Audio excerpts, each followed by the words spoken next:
ಕುಡಿಯೋ ನೀರು ಅನ್ನೋದು ಮೂಲಭೂತ ಸೌಕರ್ಯ. ಇದೇ ಮೂಲಭೂತ ಸೌಕರ್ಯವನ್ನ ಒದಗಿಸೋಕೆ ಆಗದಂತಹ ಜನಪ್ರತಿನಿಧಿಗಳ ಚುನಾವಣೆಯಲ್ಲಿ ಭಾಗವಹಿಸಿ ಏನ್ ಪ್ರಯೋಜನ ಅನ್ನೋ ಹಂತಕ್ಕೆ ಜನ ತಲುಪ್ತಾ ಇರೋ ಹಾಗೆ ಕಾಣಿಸ್ತಾ ಇದೆ.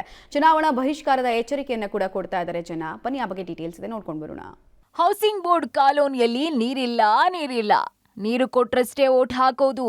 ನೀರು ಸಿಗದ ಜನರಿಂದ ಚುನಾವಣೆ ಬಹಿಷ್ಕಾರ ಎಚ್ಚರಿಕೆ. ಬಿಸಿಲಿನ ತಾಪ ಒಂದ್ ಕಡೆ ನೆತ್ತಿ ಸುಡ್ತಾ ಇದ್ರೆ ಮತ್ತೊಂದ್ ಕಡೆ ಜಲದಾಹ ಕಾವೇರ್ತಾ ಇದೆ.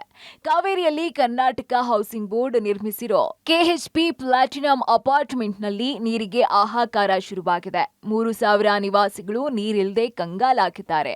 ಇಲ್ಲಿ 4 ಬೋರ್ವೆಲ್ ಬತ್ ಹೋಗಿದ್ದು ಪ್ರತಿನಿತ್ಯ 50ರಿಂದ 100 ಟ್ಯಾಂಕರ್ ನೀರು ತರಿಸಿದ್ರು. ದಿನಕ್ಕೆ ಬೆಳಿಗ್ಗೆ 2 ಗಂಟೆ ಸಂಜೆ 2 ಗಂಟೆ ಮಾತ್ರ ನೀರು ಬಿಡಬೇಕಾದಂತಹ ಪರಿಸ್ಥಿತಿ ನಿರ್ಮಾಣ ಆಗಿದೆ. ಇರೋ ನೀರನ್ನೇ ಮಿತವಾಗಿ ಬಳಸುವಂತೆ ನೋಟಿಸ್ ಅಂಟಿಸಿದ್ದು ಅಲ್ಪ ಸ್ವಲ್ಪ ನೀರಲ್ಲೇ ಬದುಕು ದೂಡ್ತಾ ಇದ್ದಾರೆ. ಈ ಬಗ್ಗೆ ಸ್ಥಳೀಯ ಶಾಸಕರಾದಂತಹ ST ಸೋಮಶೇಖರ್ ಹಾಗೂ DCM ಜನಸ್ಪಂದನದಲ್ಲೂ ಕೂಡ ಮನವಿಯನ್ನ ಸಲ್ಲಿಸಲಾಗಿತ್ತು. ಆದ್ರೆ ಇಲ್ಲಿ ತನಕ ಸ್ಪಂದನೆ ಸಿಗದೆ ಇರೋದಕ್ಕೆ ಮತ್ತಷ್ಟು ಹೈರಾಣಾಗಿದ್ದಾರೆ. ಹೀಗಾಗಿ ನೀರ್ ಕೊಡದೇ ಇದ್ರೆ ನಾವು ಯಾವುದೇ ಕಾರಣಕ್ಕೂ ಲೋಕಸಭೆ ಚುನಾವಣೆಗೆ ವೋಟ್ ಹಾಕಲ್ಲ ಅಂತ ಎಚ್ಚರಿಕೆ ಕೊಟ್ಟಿದ್ದಾರೆ. ಸರ್ ತುಂಬ ಕಷ್ಟ ಆಗ್ತಾ ಇದೆ. ನಮಗಿನ್ನೂ ಬೇಸಿಗೆ ಇನ್ನೂ ನಮ್ಗೆ 2 ತಿಂಗಳಿಂದ ಇದು ಸಮಸ್ಯೆ ಇದೆ. ನಮಗೆ ಬೇಸಿಗೆ ಇನ್ನೂ 2-3 ತಿಂಗಳಿದೆ. ಈಗಲೇ ಈ ಸಮಸ್ಯೆ ತಲೆದೂರಿದ್ರೆ ನಾವು ಮುಂದೆ ಹೆಂಗೆ ಇರೋದು ಸರ್? ನಮಗೆ ನೀರಿಲ್ಲ ಅಂದಾಗ ನಾವು ಪಕ್ಕದ ರಾಜ್ಯಗಳಿಗೆ ನೀರು ಬಿಡೋದ್ರಿಂದ ನಮ್ಗೆ ಏನು ಅವಶ್ಯಕತೆ ಇದೆ? ತಮಿಳ್ನಾಡಿಗೆ ನೀರು ಬಿಡ್ತಾ ಇದ್ದಾರೆ ಸರ್ಕಾರ. ನಾನು ಈ ಒಂದು ಇದು ಕಾರಣಕ್ಕೆ ನಾನು ಕರ್ನಾಟಕ ಸರ್ಕಾರಕ್ಕೆ ನಾನು ಧಿಕ್ಕಾರವನ್ನು ಕೂಗ್ತೀನಿ ಸರ್. ಕರ್ನಾಟಕ ಸರ್ಕಾರಕ್ಕೆ ಧಿಕ್ಕಾರ. ನಮಗೆ ಫಸ್ಟ್ ನೀರು ಕೊಡಿ ನೀವು. ನಮ್ಮ ಹತ್ರ ನೀರಿದೆ, ನಾವು ಇನ್ನೊಬ್ರಿಗೆ ಕೊಡೋಣ. ಇಲ್ಲದೆ ಇರ್ಬೇಕಾದ್ರೆ ನಾವು ಇನ್ನೊಬ್ರಿಗೆ ಕೊಡೋದ್ರಿಂದ ಏನು ಪ್ರಯೋಜನ ಇಲ್ಲ ಸರ್. ಅವಶ್ಯಕತೆನೂ ಇಲ್ಲ. ನಾವು ಮತದಾನನೂ ನಾವು ಯಾರಿಗೂ ನಾವು ಓಟು ಹಾಕಲ್ಲ. ನಾವು ಅದೇನು ಮಾಡ್ತಾರೋ ಮಾಡ್ಕೊಳ್ಳಿ. ಅವರು ನಮಗೆ ನಮ್ಮ ಅವಶ್ಯಕತೆ ಅವ್ರು ಪೂರೈಸಿಲ್ಲ ಅಂದಮೇಲೆ ನಮಗೆ ಅವ್ರ ಅವಶ್ಯಕತೆನೂ ನಮಗಿಲ್ಲ ಸರ್.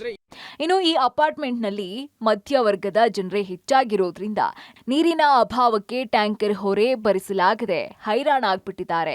PWSS ಬರು ಕಣ್ಣ ಮುಚ್ಚಾಲ ಆಡ್ತಾ ಇದ್ದಾರೆ. ಅವರು ಬೇರೆ ಏರಿಯಾಗೆ ಬಿಡ್ತಾರೆ, ಪಕ್ಕದ ಲೇಔಟ್ ಅವ್ರಿಗೆಲ್ಲ ಬಿಡ್ತಾರೆ, ನಮಗೆ ಬಿಡ್ತಾ ಇಲ್ಲ. ಅಲ್ಲಿ 1-2 ಮನೆಗೆ ಮ್ಯಾನೇಜ್ ಆಗುತ್ತೆ, ಅವ್ರ ಬೋರ್ವೆಲ್ಗಳು ಇರುತ್ತೆ, ಮ್ಯಾನೇಜ್ ಮಾಡ್ಕೊತಾರೆ. ಆದರೆ ನಾವಿಲ್ಲಿ 808 ಮನೆ, 2 ಗ್ರಾಮ ಪಂಚಾಯತಿ ಅಷ್ಟು ಜನ ಇಲ್ಲಿದ್ದೀವಿ ನಾವು. ಇಲ್ಲಿವರೆಗೂ ಇವರೇನೋ ಏನಾಗ್ತಾ ಇದೆ, ಕುಂದುಕೊರತೆ ಏನಿದೆ, ಒಂದು ಮೀಟಿಂಗ್ ಅವ್ರು ಮಾಡಬೇಕಲ್ವಾ?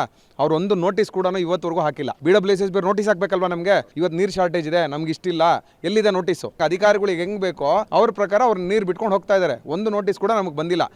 ಒಟ್ಟಾರೆ ಅಪಾರ್ಟ್ಮೆಂಟ್ಗೆ ನೀರು ಪೂರೈಸ್ತಾ ಇದ್ದಂತಹ ಜಲಮಂಡಳಿ ದಿಢೀರ್ ಅಂತ ನೀರಿನ ಪ್ರಮಾಣವನ್ನ ಇಳಿಸಿದ್ದು ನೀರಿನ ಪಂಪ್ಗಳು ಒಣಗಿ ಬತ್ತಿವೆ. ಈಗಲಾದ್ರೂ ಸಂಬಂಧಪಟ್ಟವರು ಎಚ್ಚೆತ್ತುಕೊಳ್ತಾರಾ ಅನ್ನೋದನ್ನ ಕಾದು ನೋಡಬೇಕಾಗಿದೆ. Raghu Mariswamy, metro bureau, public TV, Bengaluru.